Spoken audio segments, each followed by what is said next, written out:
तो गाइस जिस वीडियो में हम देखते हैं सबसे पहले आपका इंटरसेम्बल इंटरफेरेंस क्या होता है और मल्टीपाथ क्या होता है। ठीक है, तो जैसे देखिए आप इंटरसेम्बल इंटरफेरेंस जैसे कि देख रहे हो आप, ये आपका ए नोड बी है, आपका ये टावर है। यहाँ से जब आपका ये यूजर है, ये यूजर हो आप हो, यहाँ से आपको सिग्नल कई बार क्या होता है कि रिफ्लेक्ट होके मिलता है। मतलब आपका यहाँ से सिग्नल रेडिएट हुआ और कोई बड़ी बिल्डिंग बनी हुई है तो वहां से ब्लॉकेज होके रिफ्लेक्ट होके सिग्नल आएगा आपके पास, तो उसकी डिस्टेंस ज्यादा हो जाएगी, मतलब वो ज्यादा डिस्टेंस कवर करके आपके पास आ रहा है। जैसे कि आप पाथ 2 में देख रहे हो और पाथ 1 में ये डायरेक्ट सिग्नल आपके पास आ रहा है। पाथ 3 में आपको कोई एक और बिल्डिंग है, वहां से रिफ्लेक्ट होके फिर आपके पास आ रहा है, तो ये होता है इंटरसेम्बल इंटरफेरेंस। इंटरसेम्बल इंटरफेरेंस क्या होता है ये आपको क्लियर हो गया, आप एक्सप्लेन कर सकते हो किसी को भी। अब हम देखते हैं इंटरसिंबल इंटरफेरेंस रिड्यूस करने की टेक्निक क्या है, इसको खत्म करने की टेक्निक क्या है, इसके लिए हम क्या कर रहे हैं। तो सबसे पहले एक होता है 50 ये सब कैरियर टेक्निक। सब कैरियर टेक्निक में हम क्या करते हैं, 15 किलो हर्ट्ज की सब कैरियर यूज करते हैं रिड्यूस करने के लिए आईएसआई को, इंटरसिंबल इंटरफेरेंस को। इसमें क्या होता है कि आपका ये जो 1.4 मेगाहर्ट्ज बैंडविड्थ है, इसमें सब कैरियर जो होंगे 72 होंगे जब हम 15 किलो हर्ट्ज की सब कैरियर यूज करेंगे। 3 मेगा हर्ट्ज में आपका 180 होंगे, 5 मेगा हर्ट्ज में 300 होंगे। एक तरह से आप 1.4 को हटाकर आप सब में 60-60 मल्टीपल कर दोगे तो ये आपका अंडरस्टैंडिंग याद रखने के लिए थोड़ा इजी रहेगा। ये चीज़ें आप याद रखो, ये अच्छा है, आगे काम आएगा। उसके बाद दूसरी टेक्निक होती है cyclic prefix method. Cyclic prefix में दो होती हैं, शॉर्ट साइक्लिक प्रीफिक्स और long cyclic prefix. Short cyclic prefix में हम 14,000 सिंबल्स पर सेकंड सब कैरियर यूज करते हैं और लॉन्ग साइक्लिक में 12,000 सिंबल्स पर सेकंड सब कैरियर। तो ये आपकी अंडरस्टैंडिंग के लिए है, आप ये याद रखो, डीप में इसको पढ़ने की जरूरत नहीं है क्योंकि डीप में आपको पूछते नहीं है, कॉन्सेप्ट क्लियर करने के पॉइंट ऑफ व्यू से है। उसके बाद हम जाते हैं O F D M A, frequency and time domain.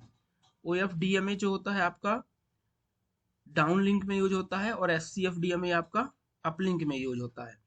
तो ये ज़्यादा डीप में आप देखने की जरूरत नहीं है, बस बेसिक बेसिक इसका पढ़ो। Advantage of O F D M A, O F D M A का एडवांटेज क्या है ये आप पढ़ लो।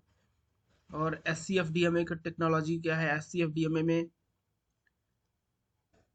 Single carrier frequency division multiple access, इसमें डिफरेंस दोनों को आपको दिखा देता हूँ। देखो आप जैसे O F D M A है, ये हम डाउन लिंक केस में यूज करते हैं और S C F D M A ये अपलिंक के केस में यूज करते हैं। वो क्यों, क्योंकि O F D M A में जो हमारा है मल्टी सब कैरियर सेंड कर सकते हैं और अपलिंक में सिंगल कैरियर रिसोर्स ब्लॉक ही सेंड कर सकते हैं एट ए टाइम। इसलिए हम O F D M A use करते हैं डाउन लिंक में और अपलिंक में यूज करते हैं C F D M A.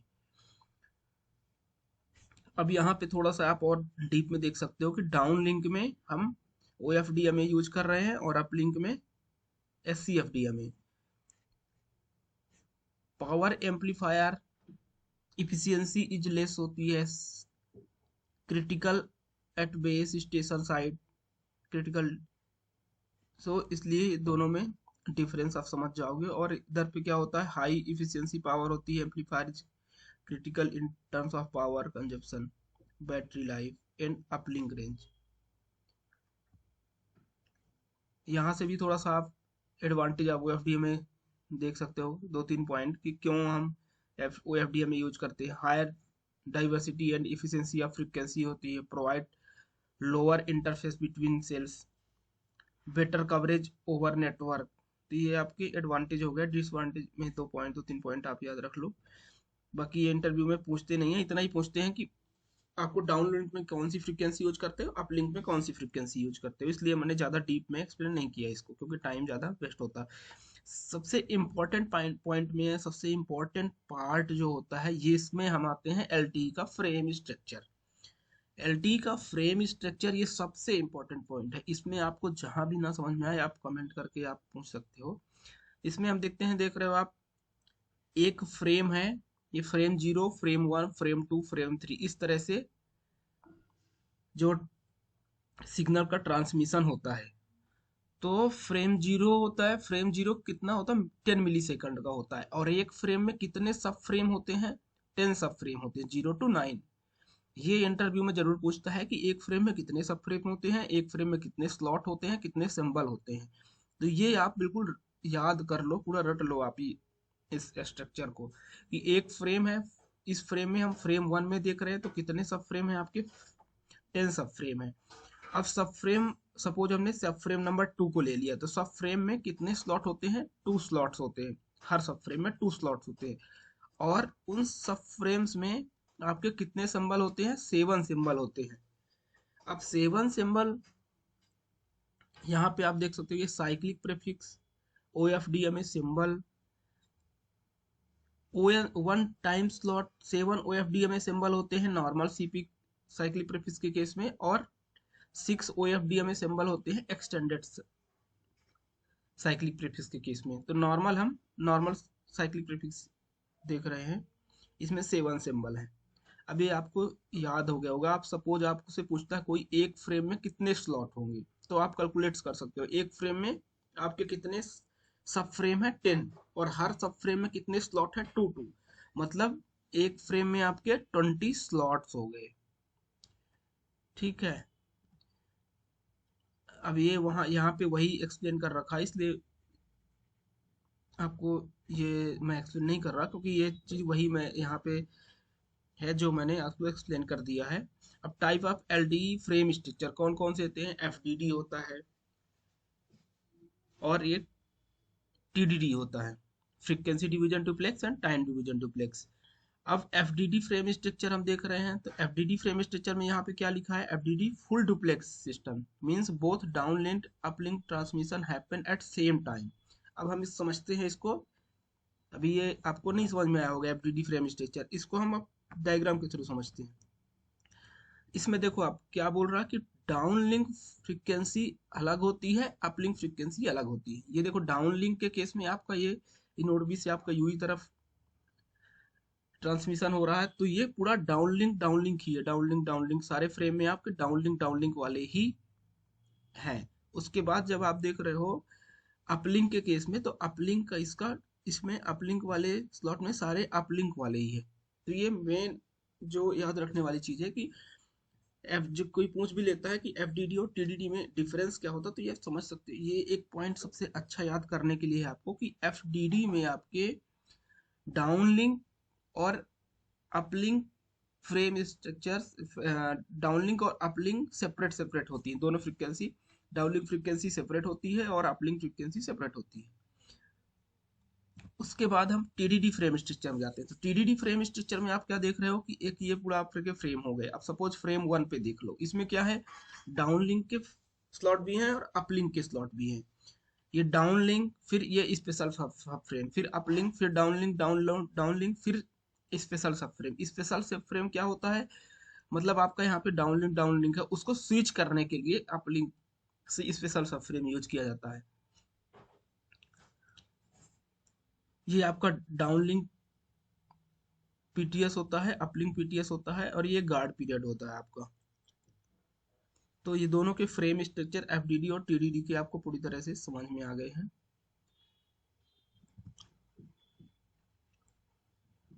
ये यहाँ पे वही चीज एक्सप्लेन कर रखा है, आपको पढ़ने के लिए आप पढ़ सकते हो स्क्रीनशॉट लेके। अब ये आपका रिसोर्स एलिमेंट क्या होता है, रिसोर्स एलिमेंट ग्रुप क्या होता है, कंट्रोल चैनल एलिमेंट क्या होता है, रिसोर्स ब्लॉक क्या होता है, इसके थ्रू बताऊंगा आपको तो नहीं समझ में आएगा। तो इससे अच्छा है सबसे पहले हम समझते हैं डायग्राम के थ्रू। यहाँ से आप देख रहे हो, आई रिसोर्स ब्लॉक क्या था, I think everybody would know what is is this is a unit of 84 resource element which is 14 सब कैरियर बाई 7 सिंबल। ये यहाँ से आपको समझ में नहीं आया होगा क्लियर, तो मैं बता देता हूँ। देखो आपको यहाँ पे 12 सब कैरियर है, 12 सब कैरियर है, और हर सब कैरियर में 7 सिंबल है। तो ये आपके क्या बोल रहा कि रिसोर्स एलिमेंट कितने हो गए, इसमें टोटल 84, ये ग्रीन वाला सिंबल जो है 84 हो गए। तो ये रिसोर्स ब्लॉक हो गया आपका। और रिसोर्स एलिमेंट क्या हो गया आपका, जो जो एक एक एलिमेंट है वो रिसोर्स एलिमेंट हो गया। और पीआरबी फिजिकल रिसोर्स ब्लॉक जो बोलते हैं पीआरबी, वो कंप्लीट मिला के होता है, वो रिसोर्स ब्लॉक होता है आपका। क्योंकि ये स्लॉट वन के लिए हो गया, स्लॉट टू के लिए, इस तरह से ये पूरा पीआर फिजिकल रिसोर्स ब्लॉक हो गया, कंप्लीट ये फिजिकल रिसोर्स ब्लॉक हो गया आपका। तो ये आपको रिसोर्स एलिमेंट भी समझ में आ गया डायग्राम के थ्रू, रिसोर्स ब्लॉक क्या है वो भी समझ में आ गया, और फिजिकल रिसोर्स ब्लॉक क्या है वो भी समझ में आ गया। ये चीजें आपको जब हम मेन इंपॉर्टेंट चीज देखेंगे कि कैलकुलेट करेंगे कि एफडीडी में और टीडीडी में, सपोज हमको किसी ने दे दिया सिनारियो कि आप कैलकुलेट करो कितनी स्पीड आनी चाहिए और कितनी स्पीड अभी आ रही है एक्चुअल प्रैक्टिकली, उस टाइम पे आपको ये काम आएगा। कि सपोज जैसे आपको दे दिया कि भाई आप एफडीडी केस में आप यूज कर रहे हो, इतने सब कैरियर है, तो आप बताओ कितनी स्पीड आनी चाहिए। और हाँ, इतनी स्पीड आनी चाहिए, बट आपको प्रैक्टिकल कितनी मिल रही है, उस तरह से आप प्रैक्टिकली एक्सप्लेन कर पाओगे कि भाई हम ये टेस्टिंग कर रहे हैं और इस तरह से करते हैं। बाकी ये आपको पूछेगा कोई नहीं कि एक रिसोर्स ब्लॉक में कितने रिसोर्स एलिमेंट होते हैं, फिजिकल रिसोर्स ब्लॉक में क्या, ये सब चीज़ें आपको पूछेगा कोई नहीं। बाकी एक जैसे कोई ये पूछ लिया, अब ये आप पूछेंगे नहीं, बट आपकी अंडरस्टैंडिंग के लिए आप समझ सकते हो कि एक पीआरबी में कितने आरबी होते हैं, तो एक फिजिकल रिसोर्स ब्लॉक में दो रिसोर्स ब्लॉक होते हैं। एक और डायग्राम के थ्रू यहाँ एक्सप्लेन करने की कोशिश की है कि ये एक आपका फ्रेम हो गया कंप्लीट, इसमें कितने स्लॉट हो गए, 20। अब एक से स्लॉट के बारे में हम डिस्कस कर रहे थे, इस स्लॉट में आपके कितने सिंबल हो गए, 1 2 3 4 5 6 7 7 सिंबल हो गए। अब 7 सिंबल में आपके स्लॉट वन के लिए, स्लॉट टू के लिए ये कितने आपके रिसोर्स एलिमेंट हो गए। तो इस वीडियो में आपका सबसे इम्पोर्टेंट पार्ट था एलटी का फ्रेम स्ट्रक्चर। तो फ्रेम स्ट्रक्चर के बारे में या फिर कोई भी आपको डाउट लगता है तो आप कमेंट बॉक्स में कमेंट करो, आप मैं रिप्लाई करूँगा।